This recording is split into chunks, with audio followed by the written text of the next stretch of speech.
C'est toujours un privilège de pouvoir enseigner la parole de Dieu et j'espère que c'est ce que nous ferons ce soir.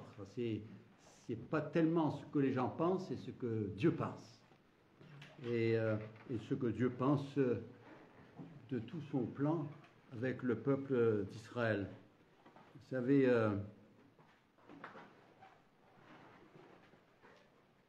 l'apôtre Paul, c'était un juif. Il n'y a pas plus juif que l'apôtre Paul. Ça n'a jamais été discuté le fait qu'il soit juif. Et lui n'a jamais renié. Il n'y a pas plus juif que lui.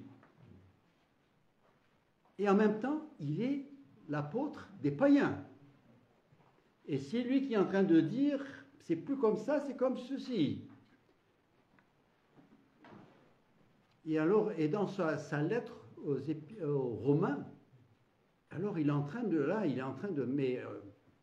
merci Seigneur pour l'épître aux Romains, parce qu'il est en train de nous dire exactement ce que nous étions au vu de Dieu, ce que le péché a fait de nous, ce que le Seigneur a fait pour nous, ce qu'il a, et la foi, la justification. Il explique tout cela. On arrive au chapitre 8 de Romains, mais c'est un chapitre glorieux.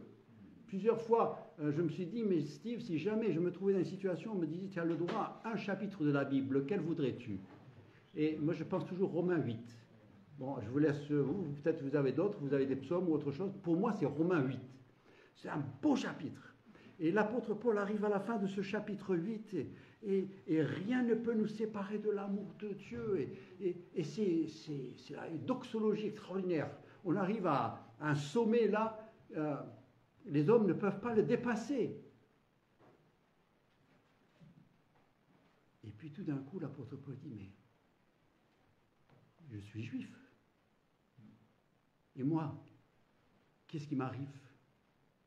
Et alors, il interrompt sa lettre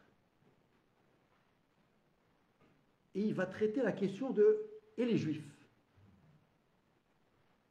Et une fois qu'il aura traité ça, donc les chapitres 9, 10 et 11, qui sont une parenthèse dans le livre, il y a quelque chose d'extraordinaire.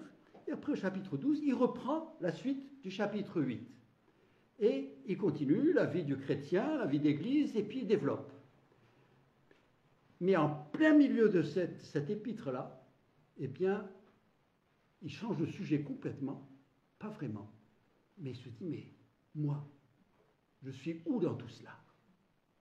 Et c'était une question qui était tout à fait normale pour n'importe quel juif à l'époque, parce que tout d'un coup, avant que Jésus arrive, le judaïsme, c'était la religion de Dieu, c'est ça qu'il fallait croire.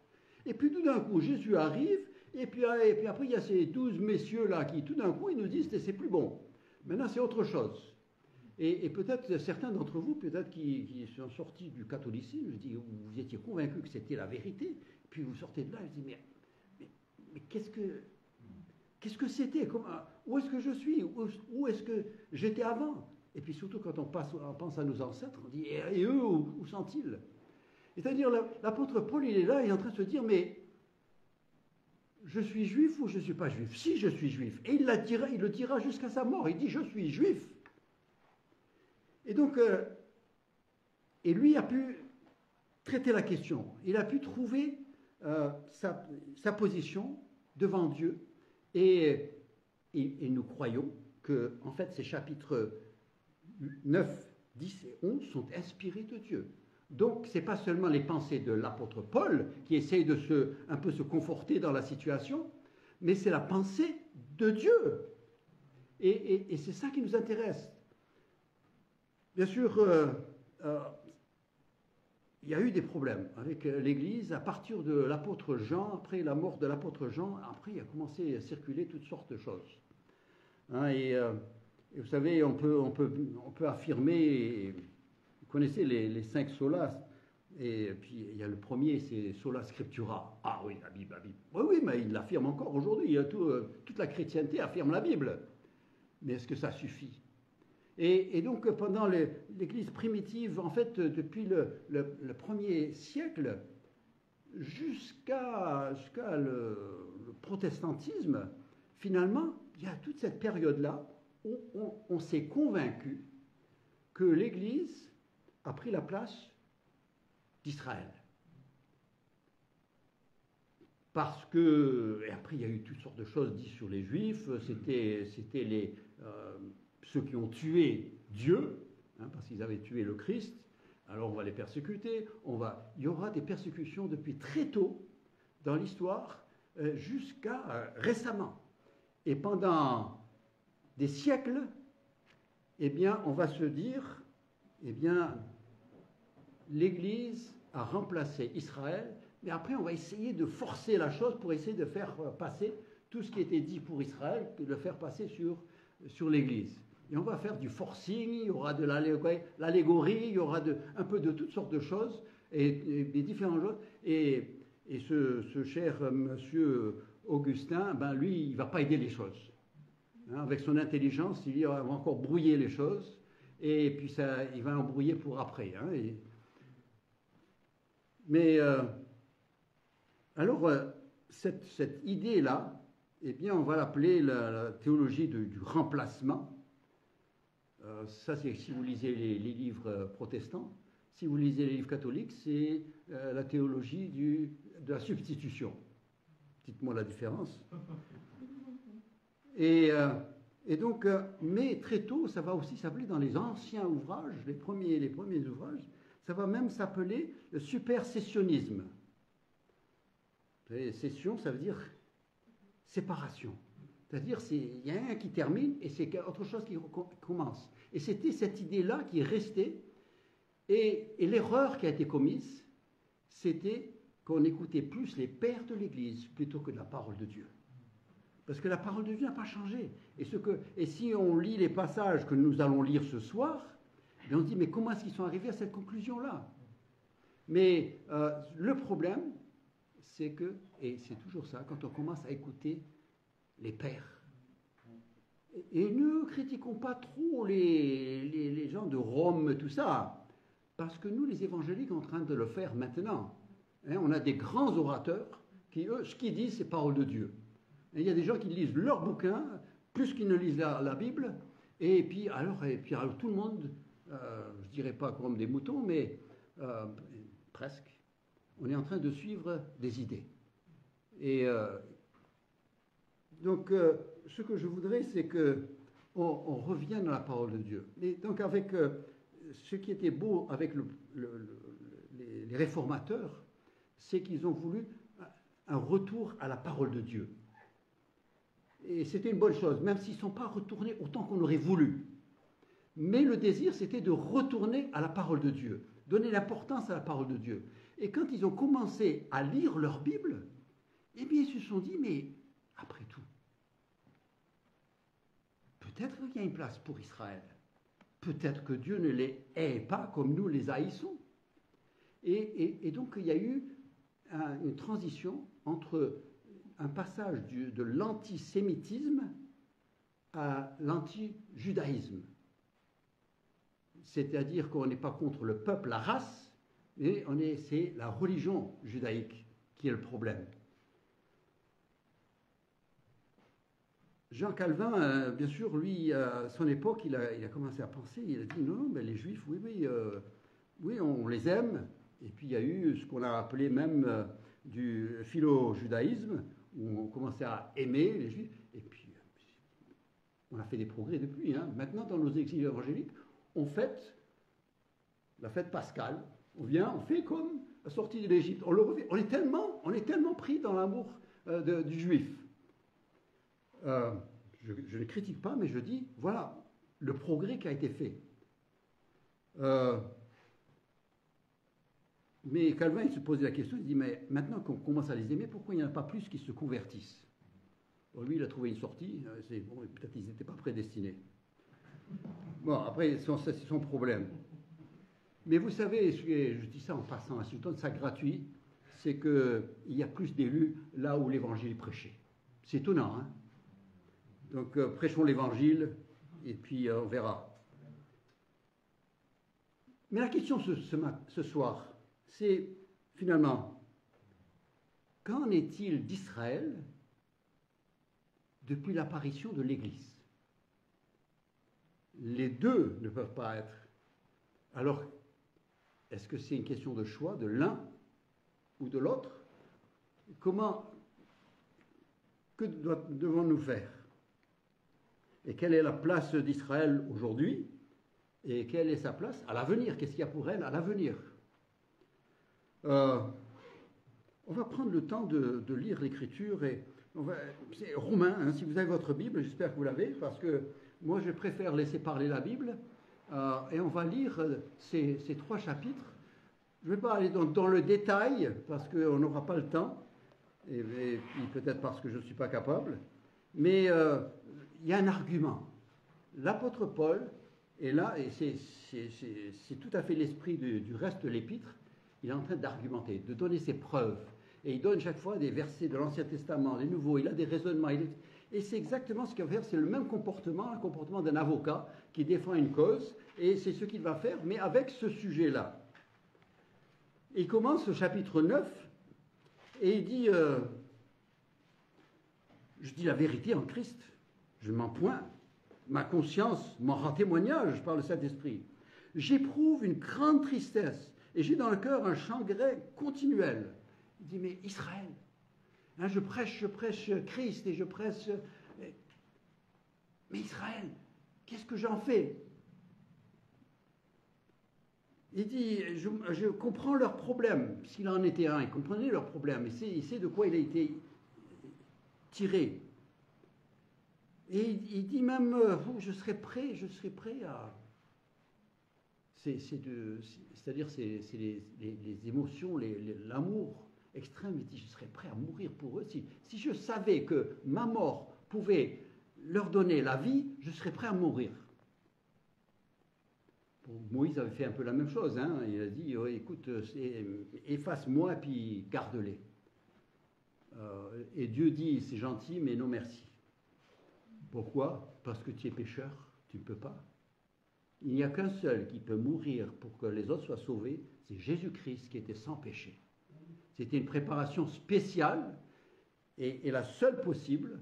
Et donc il dit, bon, c'est gentil Paul, mais c'est pas possible. Ça passe pas. Alors si ça passe pas avec lui, alors il n'y a aucune chance. Hein. Et alors après il passe, il dit, pourtant Israël, c'est quand même pas rien. Au verset 5, il dit, verset 4, il dit, ce sont des Israélites à qui appartient l'adoption, des choses extraordinaires, des privilèges extraordinaires. Je ne vais pas développer tous ces mots-là. Il dit, l'adoption, la gloire Shekinah, c'était chez qui? C'était chez Israël hein, que ça a été apparu. Hein, la colonne de feu, c'était chez eux. C'était toujours chez eux, pas ailleurs. Il dit, les alliances. Qui a eu des alliances comme Israël a eu des alliances?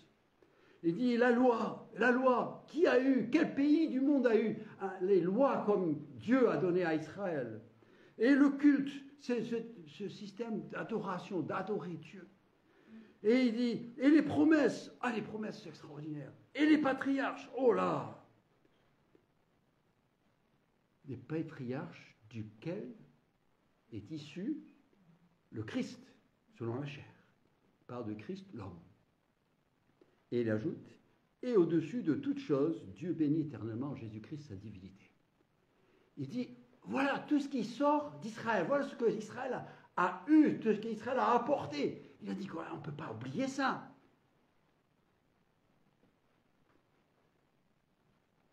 Et il continue, il dit, mais écoute, c'est pas que à dire que la parole de Dieu est restée sans effet, car tous ceux qui descendent d'Israël ne sont pas Israël. Il a dit, attendez, première chose, je vais vous dire, c'est que c'est pas parce qu'on est descendant d'Abraham qu'on est sauvé. Hein, c'était un peu, Jésus, on lui avait dit, hein, il dit, mais nous sommes des fils d'Abraham. Il dit, alors, ça prouve rien du tout, ça n'apporte rien. Il dit, il dit, premièrement, c'est pas parce qu'on est descendant d'Abraham qu'on est quelque chose, ou qu'on a une position particulière. Il dit, verset 7, et pour être la postérité d'Abraham, ils ne sont pas tous ses enfants. Mais il dit en Isaac sera nommé pour toi une postérité, c'est-à-dire ce ne sont pas les enfants de la chair qui sont les enfants de Dieu, mais ce sont les enfants de la promesse qui sont regardés comme sa postérité. Il dit donc c'est pas, il y a déjà, c'est pas le fait d'être des descendants biologiques d'Abraham qui font que tu es le peuple de Dieu. Il dit, c'est ceux qui sont issus de la promesse, où la foi a été exercée, plutôt que ceux où c'était une intervention humaine.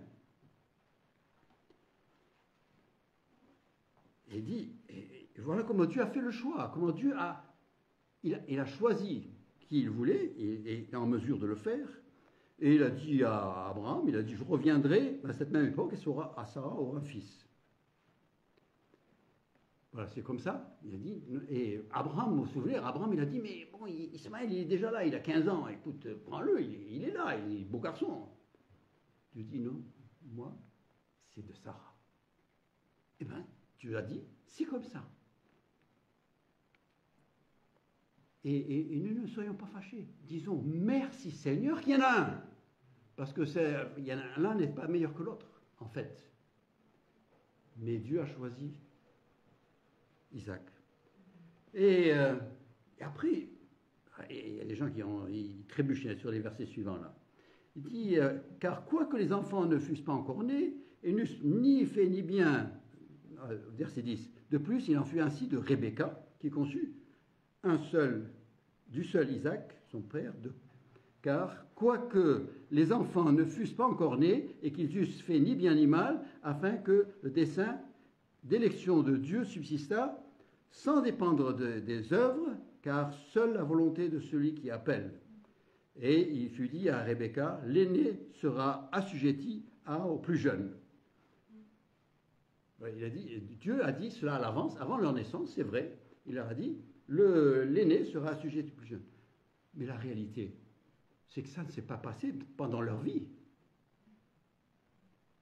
Ésaü n'était jamais soumis à Jacob pendant l'existence ni de l'un ni de l'autre. Donc il n'est pas en train de parler des individus, mais en train de parler de deux peuples. Hein? Ne prenons pas de confusion, il n'est pas en train de choisir entre un A et B, il est en train de choisir Jacob, père d'un peuple, et Ésaü, père d'un peuple. Et c'est pour ça que ce qu'il dit après, au verset 13, j'ai aimé Jacob et j'ai haï Ésaü, bon ça n'a pas été dit à Rebecca avant la naissance des enfants, ça a été dit, vous savez d'où ça sort? Ça sort du livre de Malachie, des siècles plus tard.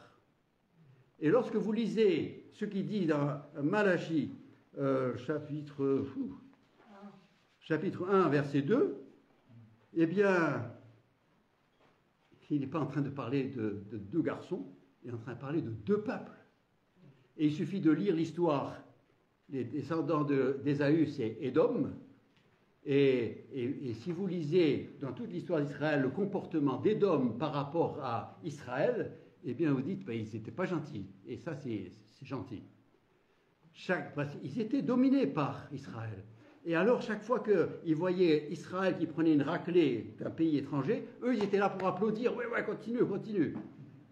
Après, Dieu dit, c'est parce que vous avez eu ce comportement, ben vous aussi. C'est normal.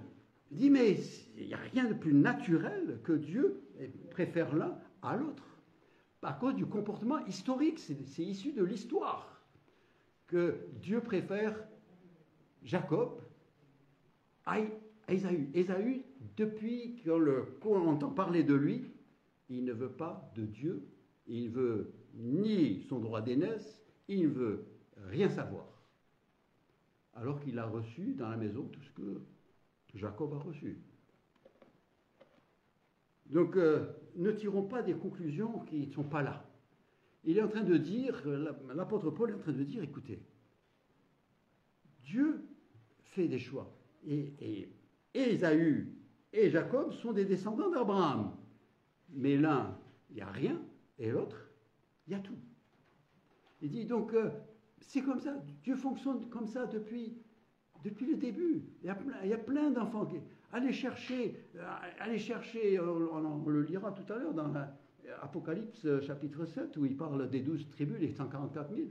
Et puis, Éphraïm, il n'y en a pas. Ils sont passés où? À la trappe. Alors, verset 14 dit, que dirons-nous donc? Y a-t-il en Dieu de l'injustice? Loin de là. Il dit, souvenez-vous de ce que Moïse a dit. Je ferai miséricorde à qui je fais miséricorde et j'aurai compassion à qui j'ai compassion. Mais il n'est pas en train de parler d'une compassion ou d'une miséricorde arbitrairement attribuée à l'un ou à l'autre. Vous lisez pour voir quand il le dit juste après que les enfants d'Israël ont fait le veau d'or et que devant ce veau d'or, ils ont dit, voilà l'Éternel qui t'a fait sortir du pays d'Égypte. Et ils sont en train de déjà, avant d'avoir reçu les 10 commandements, il y a déjà les 4 premiers qui passent à la trappe. Et puis Moïse qui fait l'intercesseur, il dit, mais non Seigneur, parce que Dieu a dit, je vais les détruire. Je vais les détruire. Une chose pareille, je vais les détruire. Moïse dit, non, ne les détruis pas. Il dit, bon, je leur fais miséricorde. Vous savez en quoi consistait la miséricorde que Dieu a faite au peuple d'Israël? La seule miséricorde qu'il a faite à ce moment-là, c'est au lieu de les tuer immédiatement, il leur a donné 40 ans pour qu'ils puissent produire une génération qui pourra entrer dans le peuple d'Israël. Mais ils sont tous morts. Tous ceux qui ont adoré le veau sont tous morts dans le désert. Ils ont été jugés. Écoutez, ne me dites pas que ça parle du salut, parce que sinon on est cuit. Hein. Dès qu'on fait des bêtises, c'est terminé. Non, c'est quelque chose qui dure pendant un temps, et puis après c'est... Non, c'est... je fais miséricorde, c'est-à-dire je ne juge pas, je ne donne pas miséricorde, c'est de ne pas donner à une personne ce dont il mérite. Hein, et donc, finalement, il dit, c'est pas le comportement de l'un ou de l'autre qui détermine à qui Dieu fait miséricorde. Dieu a fait miséricorde à ce peuple d'Israël, pas parce qu'il ne fallait pas les punir, mais c'est parce qu'il avait fait des promesses à Abraham qu'il devait tenir et que le peuple devait entrer en Canaan. Ce n'est pas de la pitié pour ces gens-là. Il s'est honoré lui-même. Ne diminuons pas Dieu par notre théologie, mais élevons-le. Et mettons en valeur cette manière d'agir de Dieu. Il dit, verset 17, il dit, car l'Écriture dit à Pharaon, je t'ai suscité à dessein pour montrer en toi ma puissance, afin que mon nom soit publié sur toute la terre. Ainsi, il fait miséricorde qui il veut, et tu me diras, mais pourquoi blâme-t-il encore car qui est-ce qui résiste à sa volonté? Il dit, il nous parle, et les gens sont gênés par l'endurcissement. Mais vous savez ce que Pharaon a dit? Dès que Moïse est venu le voir, il a dit, l'Éternel m'a parlé, il veut faire que je fasse sortir le peuple d'Israël. Et vous savez ce que Pharaon a dit? Qui est l'Éternel pour que je l'obéisse? C'était un rejet total. Il ne voulait plus rien avoir à faire. Dieu, dans sa grâce, lui a donné 10 chances pour se repentir. Il ne l'a pas fait. Qui est injuste? C'est Dieu qui est un Dieu de miséricorde et de grâce. Mais c'est Pharaon qui... Et Dieu a dit, ben, écoute, si tu veux comme ça, je vais me servir de toi. Et je vais me servir de toi pour faire sortir le peuple d'Israël. Vous savez, quand on commence à rabaisser ou mépriser le nom de Dieu, c'est grave. Hein, il y avait une situation dans l'Ancien Testament, c'était Rabshakeh qui était venu aux portes de Jérusalem et qui a dit, mais votre Dieu, c'est quel Dieu? Moi, et quel Dieu? Il y a tous les dieux, je les ai vaincus, votre Dieu, c'est rien du tout. Et puis là, il s'est moqué. Quand il commence à se moquer de Dieu, il se met dans une situation grave. Parce qu'il nous dit après que Dieu a dit, écoute, je vais lui faire entendre une nouvelle qui lui fera rentrer chez lui, et là-bas, quelqu'un le tuera. Voilà, c'est comme ça qu'on traite les gens qui prennent Dieu à la légère. Et donc, il dit, Dieu n'est pas injuste, mais il se sert de ces personnes parfois. Il se sert d'eux comme il s'est servi d'un Pilate, comme il s'est servi de Hérode, comme il s'est servi d'autres qui étaient endurcis, qui ne voulaient pas. Il a dit, bon, vous voulez comme ça, je vais me servir de vous. Et alors, il est en train de dire, mais vous voyez, dans tout cela, Dieu, il est en train de s'occuper de son peuple. Il est en train de préserver son peuple. Ce n'est pas seulement depuis la croix qu'il préserve son peuple, c'est depuis Abraham qui préserve son peuple. Combien de fois le peuple a été menacé, même avant la croix? Et alors, après, il parle du potier, qui finalement, écoute, c'est pas la masse qui dit au potier, pourquoi tu m'as fait? C'est pas Israël qui va dire à Dieu, pourquoi tu l'as fait comme moi, comme ça? Parce qu'il est en train de nous préparer, de nous dire, mais parce que Dieu, il a choisi d'aimer et d'offrir le salut aux païens. Il dit, c'est pas vous qui allez dire à Dieu, mais pourquoi? Pourquoi tu leur... Eux, c'est des sales, c'est des n'importe quoi, c'est des...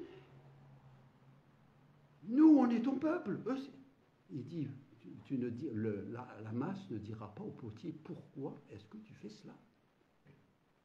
Il dit, mais ça te gêne que je fasse grâce?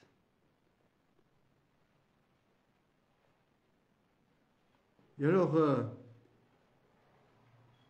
il dit au verset 22, il dit, que dire? Dieu voulant montrer sa colère et faire connaître sa puissance, a supporté avec de grandes patience des vases de colère formés pour la perdition. Et s'il a voulu faire connaître sa richesse de sa gloire envers des vases de miséricorde qu'il a d'avance préparés pour sa gloire. Il a dit, moi, je veux montrer ma miséricorde et c'est pour ça que je me tourne vers les païens. Vous avez du mal à le croire, mais voilà. Ça, c'est un sujet de gloire pour moi.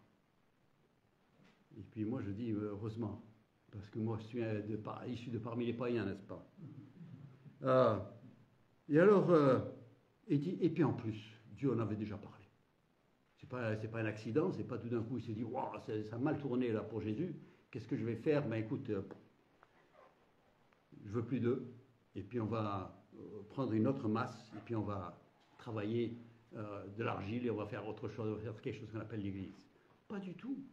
Il a dit, et là il fait référence à Osée, et au verset 25 il dit Osée, j'appellerai mon peuple celui qui n'était pas mon peuple, et bien-aimé celle qui n'était pas bien-aimée.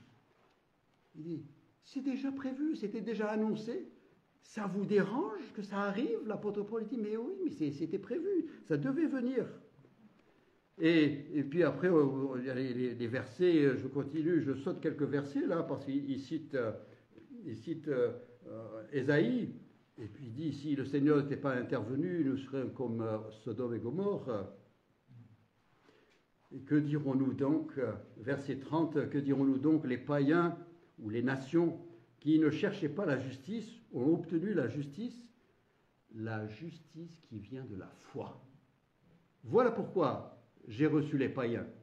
Les païens que j'ai reçus, ce n'est pas les païens en général, c'est les païens qui ont exercé la foi. Et il dit, pourquoi? Verset 32, parce qu'Israël l'a cherché non par la foi, mais comme provenant des œuvres. Il dit, voilà le problème. Israël, je ne pouvais plus travailler avec eux parce que eux, eh bien, ils cherchaient leur justice par les œuvres. Et à l'époque de Christ, alors c'était le summum. Les pharisiens, ils avaient perfectionné ça, les œuvres, mais au maximum. Et l'apôtre Paul, il en savait quelque chose, il a dit, j'en étais un. Et mais il dit, mais les païens, ils viennent à moi par la foi. Et vous savez, je m'arrête là et je dis, merci Seigneur. Parce que si vous savez, si Dieu était resté avec le peuple d'Israël dans l'état où ils étaient à l'époque de Christ, nous n'aurions jamais entendu le messager. Parce qu'ils ne l'avaient même pas eux-mêmes. Ils ne prêchaient pas le message du salut par la foi. Ils prêchaient par les œuvres. Écoutez, on n'aurait rien du tout aujourd'hui. Mais Dieu, dans sa grâce, il s'est tourné vers les païens, il a dit, écoutez, si vous voulez bien croire par la foi que Christ est mort pour vos péchés, moi je vous reçois. Ils ont dit, ouais! Et beaucoup parmi eux sont venus. Et les Juifs lui disent, bon, comment? Il dit, oui, mais si vous avez changé tout le message. Vous n'étiez plus là-dedans, c'est par la foi. Ça a toujours été par la foi. Dans l'Ancien Testament, dans le Nouveau Testament, lisez Hébreux 11. Ça a toujours été par la foi. Et puis en plus, il a dit, parce qu'eux, ils ne se rendaient pas compte qu'ils étaient vraiment en train d'aller droit dans un mur, Jésus-Christ est venu et il a été pour eux une pierre d'achoppement. Il a été pour eux un obstacle, un problème dans leur direction, parce que ça ne marchait plus. L'apôtre Paul dit, mais heureusement, Dieu est merveilleux, parce qu'il continue son œuvre, et il continue à recevoir, il veut sauver, il veut que... Alors vous lisez le chapitre 10, alors là, si vous n'avez pas compris, que si nous confessons nos péchés, si tu confesses de ta bouche le Seigneur Jésus, si tu crois dans ton cœur que Dieu l'a ressuscité des morts, tu seras sauvé. Il dit en train de parler aux Juifs là. Il dit oui, tu vois, les Juifs, les païens, ils sont en train de croire et ils sont sauvés, ils reçoivent la vie nouvelle. Et toi, si toi tu crois comme eux, si tu confesses de ta bouche comme eux, tu seras sauvé aussi. Et tu feras partie de l'Église comme eux. Et tu seras un comme eux. Et c'est pour ça qu'il arrive au verset 11 du chapitre 10. Quiconque croit en lui ne sera point confus. Il n'y a aucune différence en effet entre le juif et le grec, puisque tous ont le même Seigneur, qui est riche pour tous ceux qui l'invoquent. Car quiconque invoquera le nom du Seigneur sera sauvé. Juif et grec et païen. Il dit c'est ça le message. Et donc c'est le... Actuellement, eh bien, quiconque, qu'il soit juif ou païen, et païen dans n'importe quelle forme, hein, peu importe la religion d'origine, ou sans religion, si tu crois, tu seras sauvé. Et prêchons-le, c'est précieux. Et Dieu a fait toute cette manœuvre et tout cela, c'est pour que ça reste vrai et ça reste disponible pour nous aujourd'hui.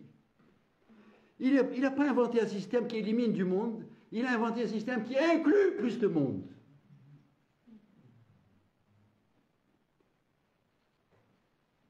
Et alors il dit, mais ils ne le savent pas. Donc, allez, qu'il y ait des prédicateurs, qu'il y ait des gens qui aillent leur informer de ce que Dieu a fait, que le salut est par la foi et pas autrement.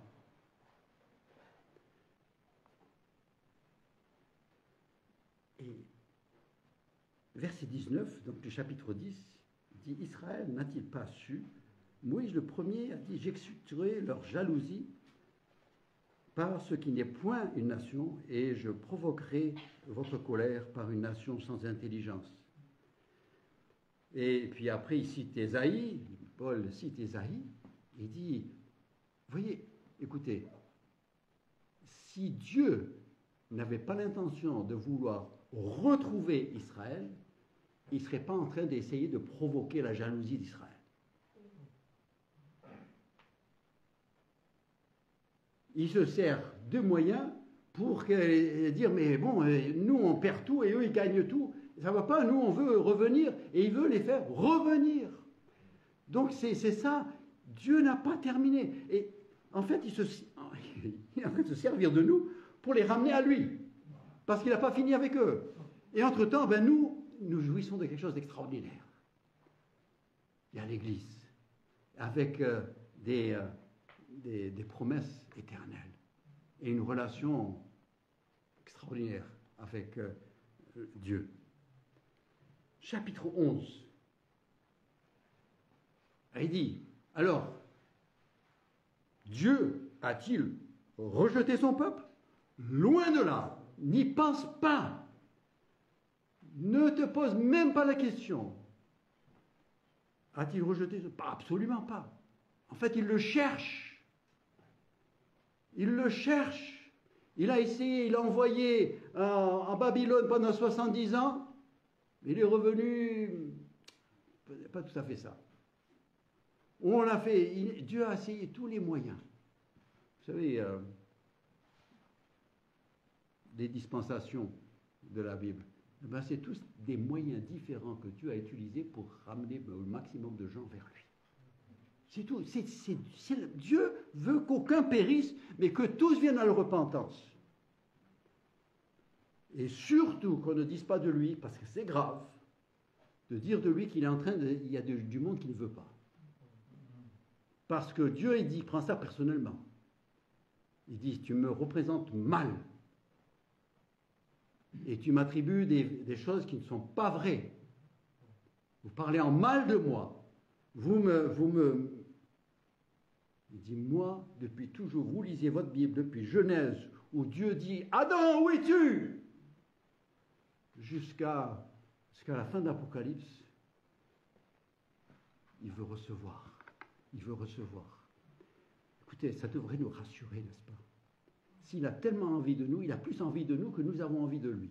Pourtant, c'est nous qui sommes dans le besoin. Quand même extraordinaire. Hein? Et alors, chapitre 11, il est en train de dire, voilà, maintenant, je vais vous expliquer où apparaissent les Juifs. Alors, il y a un premier, il dit, il donne l'exemple de Élie, hein, qui, à l'époque d'Akab, hein, c'est l'une des périodes la plus sombres spirituellement en Israël. La période d'Akab, et en fait, Akab, c'est pas lui le roi, c'est Jézabel hein, qui règne. Et lui, c'est juste une petite marionnette. Et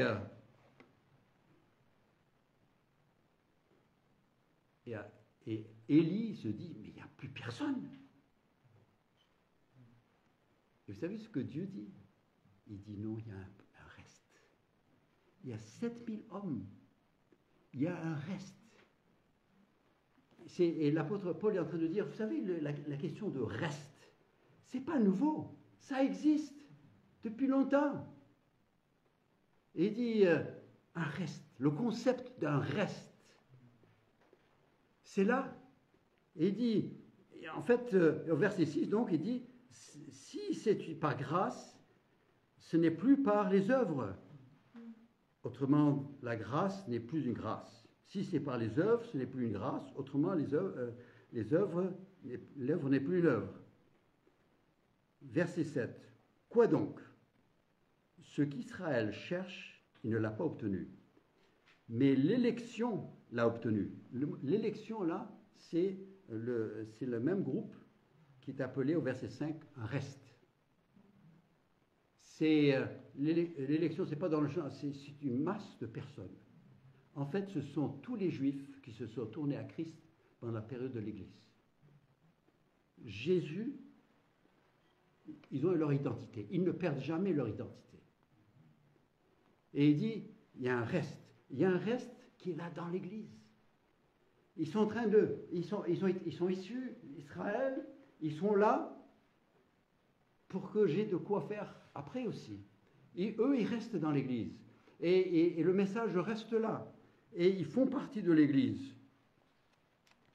Il dit, l'élection l'a obtenu, tandis que les autres ont endurci. C'est-à-dire qu'il y a ceux parmi les Juifs qui ont cru en Jésus-Christ et qui font partie de l'Église, et tous les autres, eh bien, ils sont restés endurcis, ils ont résisté, et ils ont tout perdu. Et ils n'ont pas le salut. Pourquoi? Parce qu'ils n'ont pas reçu Jésus-Christ. Et il nous dit en plus, et cela aux autres, donc, il dit, il leur a, et c'était annoncé déjà par Isaïe, il leur a donné un esprit d'assoupissement, et des yeux pour ne rien voir, des oreilles pour ne pas entendre, jusqu'à ce jour. Jusqu'à un certain jour. Il dit, pendant cette période-là, écoutez, il y a ceux qui entendent le message de l'Évangile et qui croient, et qui font partie de cette élection, ce reste qui est au sein de l'Église, mais qui font toujours partie de l'Église. Hein, c'est pas un jour et ils vont aller sortir de là, ils font toujours partie de l'Église. Hein. Je ne vais pas aller trop loin là-dessus. Mais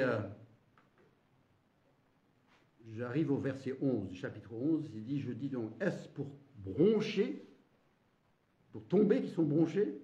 Loin de là. Le but, Dieu ne les a pas fait tomber pour causer leur perte. Il ne veut jamais leur perte. Le salut est devenu accessible aux païens afin qu'ils fussent exaltés à la jalousie. Il dit, encore une fois, je vous répète ce que j'ai dit tout à l'heure par rapport à la jalousie, c'est parce qu'il les veut. Parce qu'il veut qu'Israël tourne vers lui. Vous savez, aujourd'hui, vous avez la situation, c'est sûr, je ne fais pas la politique, mais la nation juive, elle a quand même compris que les évangéliques sont un peu de leur côté. Hein. Et puis, bon, ils savent un peu manipuler aussi. Hein. Bon, ils sont forts.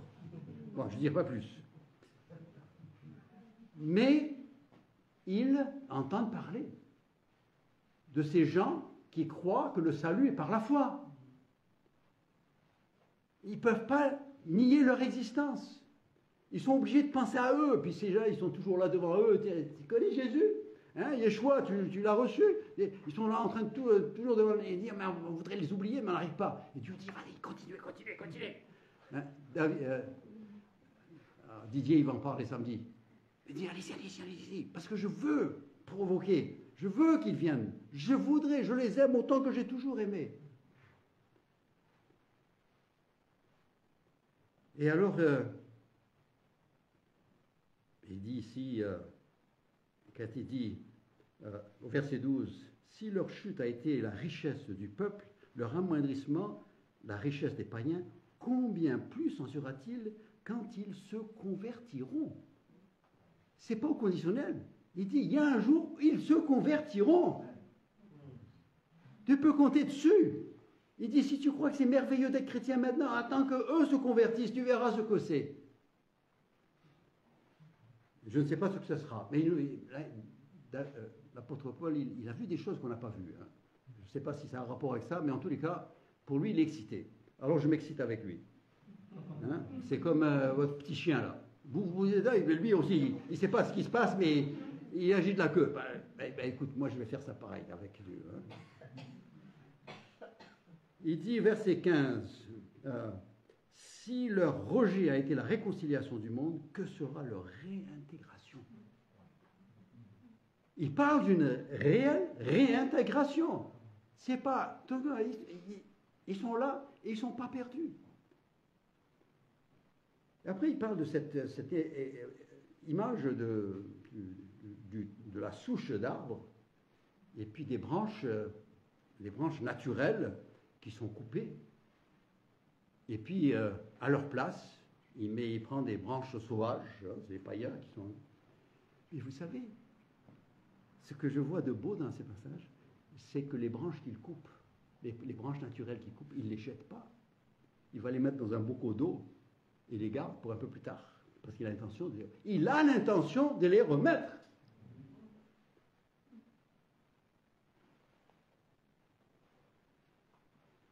Il dit, verset 19, tu dis donc, les branches ont été rejetées afin que moi je fusse hanté. Cela est vrai. Elles ont été retranchées pour cause d'incrédulité. C'est tout. C'est pas parce que je ne les aime plus. Et toi, tu subsistes par la foi. Voilà pourquoi tu es là. Et ne t'abandonne pas à l'orgueil, mais crains. Car si Dieu n'a pas épargné les branches naturelles, il ne t'épargnera pas non plus. Vous savez, j'appliquerai ça à la chrétienté en général. Ce n'est pas parce qu'on appartient à la chrétienté que nous sommes dans la vérité. Il dit non. Ceux qui ont cru, ceux qui sont par la foi, je garde. Les autres, vous êtes comme Israël, je traite tout le monde pareil. Et vous savez qu'une majeure partie de la chrétienté s'appuie sur leurs œuvres, comme Israël le faisait à l'époque de Christ. On y est arrivé, on est fait exactement pareil. Hein, tous descendants d'Adam, n'est-ce pas? Dit verset 22. Considère donc la bonté, la sévérité de Dieu, sévérité envers ceux qui sont tombés, et bonté de Dieu envers toi qui demeure ferme dans cette bonté. Autrement, tu seras aussi retranché. Il ne parle pas du perte de salut. Il parle encore son plan. Hein? Verset 23. Eux de même, s'ils ne persistent pas dans l'incrédulité, ils seront hantés. Voilà. Le jour où ils cessent d'être incrédules, ils seront, quand ils commenceront à croire, eh bien on les remettra.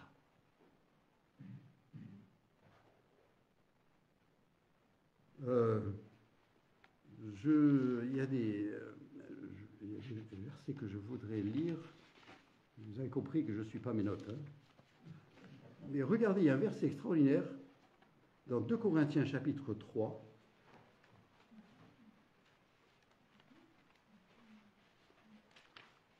2 Corinthiens chapitre 3. et les versets 14 à 16. 2 Corinthiens chapitre 3, versets 14 à 16. Parle d'Israël.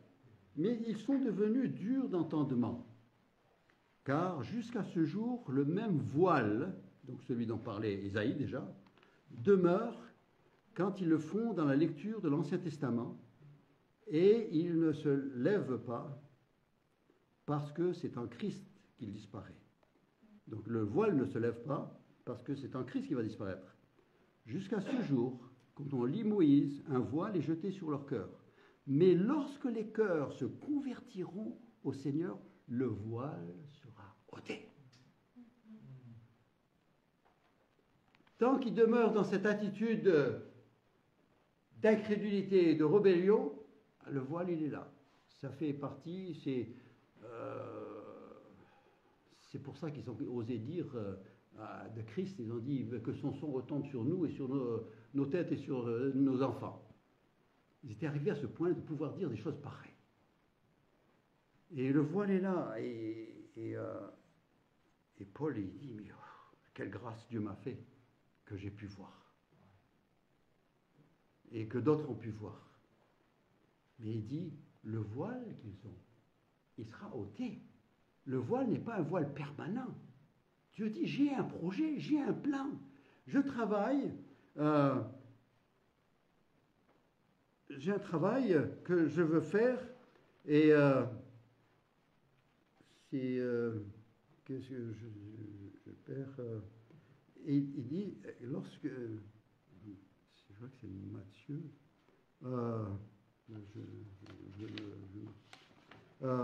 où il dit, c'est...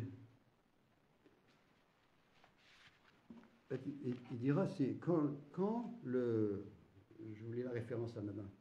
Quand le compte sera prêt, quand les païens, le nombre des païens sera atteint, à ce moment-là, eh bien Dieu se tournera vers le peuple juif, il enlèvera, ils croiront, parce qu'ils verront celui qu'ils ont percé. Ils vont dire, mais d'où ça te vient, hein, Malachi? D'où ça te vient? Il dit, ben, chez les miens. Hein. Elle est venue chez les siens ne l'ont point reçu. Il dit, mais cette fois-ci, je viens. Il dit, où tu as eu ça? Qui est-ce qui t'a percé les mains? Eh bien, c'est les miens. Nous, on t'a fait ça. En fait, tu es le Messie. Tu es le Messie. Et puis, ils se tourneront vers lui. Et l'incrédulité sera remplacée par la foi. Et ils recevront le Seigneur. Et non seulement ils seront sauvés, mais il y aura une nouvelle alliance. Tu as trouvé le verset? Romains 11, ah ouais, alors je n'étais pas arrivé jusque-là. Voilà, 11, 25, car je ne veux pas, frère, que vous ignorez ce mystère, afin que vous ne vous regardiez point comme sages, c'est qu'une partie d'Israël est tombée dans l'endurcissement jusqu'à ce que la totalité des païens soit entrée. Voilà, donc c'est prévu. Quand le nombre est complet, le corps de Christ est complet, et bien alors, maintenant, on repasse au projet qu'on avait au début. Et on continue de là. Et donc, il vient ce moment où ils vont, et là, il y aura une nouvelle alliance. Écoutez, on pourrait lire Jérémie 31, mais je vais lire Hébreux 10. Hébreux 10, puisque on aime bien le Nouveau Testament. Hébreux 10, versets 15 à 18.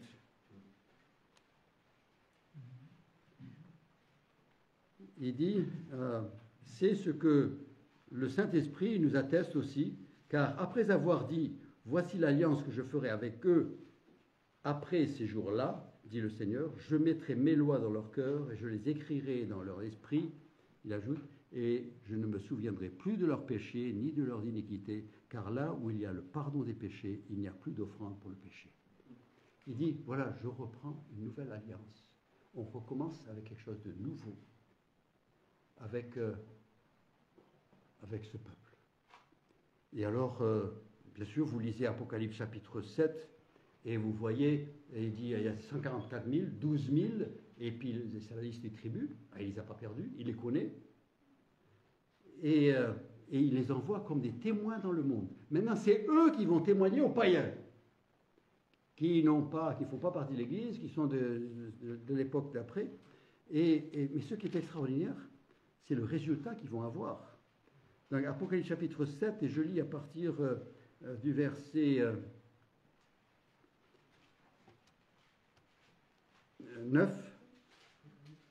Donc Apocalypse chapitre 7, donc, jusqu'au verset 8, il parle des 12 tribus, des 12 000, 12 fois 12 000. Mais à partir du 29, il dit, après cela, je regardais et voici. Et ça, c'est Israël qui est en train de faire. C'est ceux qui se sont convertis, qui sont tournés vers l'Éternel. Il dit, après cela, je regardais et voici, il y avait une grande foule que personne ne pouvait compter, de toute nation, de toute tribu, de tout peuple, de toute langue, qui se tenaient devant le trône et devant l'agneau, revêtus de robes blanches, des palmes dans leurs mains, et criaient d'une voix forte, disant, le salut est à notre Dieu qui est assis sur le trône et à l'agneau. Et tous les anges se tenaient autour du trône, et les vieillards et les 4 êtres vivants, et se prosternèrent sur leur face devant le trône, et ils adorèrent Dieu en disant Amen. La louange, la gloire, la sagesse, l'action de grâce, l'honneur, la puissance et la force soient à notre Dieu au siècle des siècles. Amen. Ça, c'est le fruit de leur témoignage. Nous, on n'a jamais fait quelque chose comme ça. Le plan de Dieu. Vous voyez, depuis la création, il est tout le temps en train de vouloir sauver les hommes. Il est en train de vouloir sauver les pécheurs. Par diverses manières. Nous, on est tordus, et lui, il travaille avec nous qui sommes tordus, et il arrive à quand même faire son travail et accomplir son plan. Et donc, quand je reviens à la fin du chapitre 11 de Romains, il dit, c'est pas étonnant qu'il termine avec une doxologie. Il dit, ô profondeur de la richesse, de la sagesse et de la science de Dieu, que ses jugements sont insondables et ses voies incompréhensibles. Car qui a connu la pensée du Seigneur? Qui a été son conseiller? Qui lui a donné le premier pour qu'il ait à recevoir en retour? C'est de lui, par lui, pour lui que sont toutes choses. À lui la gloire à tous les siècles. Amen. Il a dit, mais c'est merveilleux, merveilleux, merveilleux. Le plan de Dieu. Vous vous rappelez que quand l'ange Gabriel s'est présenté à Marie, il lui a dit, oui, tu auras un bébé, voilà, et tu deviendras enceinte, de ça. Mais vous savez ce qu'il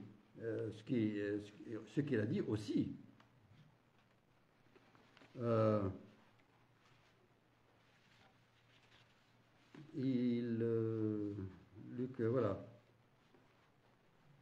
Il régnera sur la maison de Jacob éternellement, et son règne n'aura point de fin. C'est-à-dire, si je vais interpréter l'autre partie des paroles de Gabriel, littéralement, qu'il y a vraiment eu un bébé qui est né d'une vierge, eh bien, je dois interpréter littéralement cette partie-là aussi. Et où il dit, il régnera sur la maison de Jacob éternellement, et son règne n'aura point de fin. Est-ce que Israël, est-ce que c'est terminé? C'est pas terminé du tout. On n'a rien vu encore. Le meilleur est encore à venir. Et Dieu a-t-il remplacé Israël? Pas du tout. La réponse à la question, c'est non. Non et non. Parce que Dieu, ce qu'il commence, il l'achève. C'est son trait de caractère. Quand il commence quelque chose, il va au bout. Quand il promet, ce n'est pas des promesses en fonction de votre comportement, ce sont des promesses inconditionnelles. Il a dit, quoi que vous fassiez, je le ferai quand même. Et j'accomplirai ce que j'ai décidé de faire. C'est ça la souveraineté de Dieu. La souveraineté de Dieu, ce n'est pas de pouvoir forcer quelqu'un à faire ce qu'il n'a pas envie de faire. Ça, les rois de Perse pouvaient faire ça. Le roi des Babylone pouvait faire ça. Notre Dieu, ne le réduisons pas à cela. Notre Dieu, c'est un Dieu qui dit, faites ce que vous voulez, j'accomplirai ce que j'ai décidé de faire. Ça, c'est la souveraineté de Dieu. C'est notre Dieu. C'est mon Dieu. Ça me rassure. Dans ces moments, ces jours troubles et menaçants. Et je dis, ils font ce qu'ils veulent. Moi, je sais où je vais. Par la grâce de Dieu. Prions. Père Céleste, combien nous sommes reconnaissants à toi de ce que tu t'es révélé à nous. Tu n'es pas un Dieu comme les autres religions ont. Ils ont des dieux qui se comportent comme des hommes. Mais personne n'a été ton conseiller, heureusement. Parce que tu es un Dieu qui, quand il décide de sauver, il sauve. Et il veut que le plus grand nombre soit sauvé. Et il peut changer de moyens, même si le principe reste le même, par la foi, parce que c'est le seul moyen qui nous permette d'accéder au salut. C'est par la foi. Et la foi nous donne accès à des grandes choses. Notre intelligence, elle nous limiterait. Notre expérience nous limiterait. Mais le peu de foi nous permet d'aller très loin et de croire des choses extraordinaires. Dieu, lorsque nous te remercions de ce que nous voyons encore quelques juifs parmi nous, parce que ça nous rassure, que tu ne les as pas abandonnés. C'est quand même un miracle qu'ils soient encore là, vu tout ce qu'ils ont subi et le traitement qu'ils ont reçu, et ils sont encore là. C'est parce que tu n'as pas fini. Et Seigneur, si tu n'as pas fini avec eux, eh bien tu garderas tes promesses avec nous aussi. Que ton nom soit glorifié. Au nom de Jésus-Christ. Amen.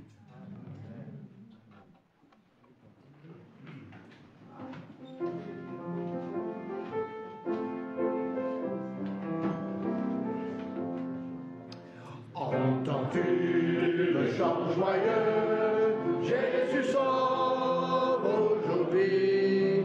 Il retentit en tout lieu. Jésus sauve aujourd'hui. C'est un cri de délivrance, un cantique d'espérance qui remplit l'espace immense. Jésus sauve aujourd'hui. Partout élève la voix. Jésus sauve aujourd'hui. Vaillant héros de la croix. Jésus sauve aujourd'hui. À parler, Jésus t'appelle.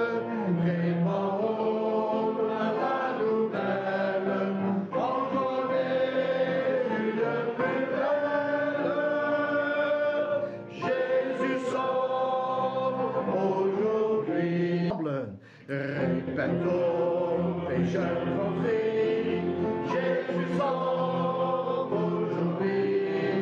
Ceux que le mal a servi. Jésus sauve aujourd'hui. Va jusqu'à l'île lointaine, brisée du captif la chaîne. Rediront que dans l'arène, Jésus sauve aujourd'hui. Amen, gloire à Dieu. Et bonne soirée, bonne nuit à chacun.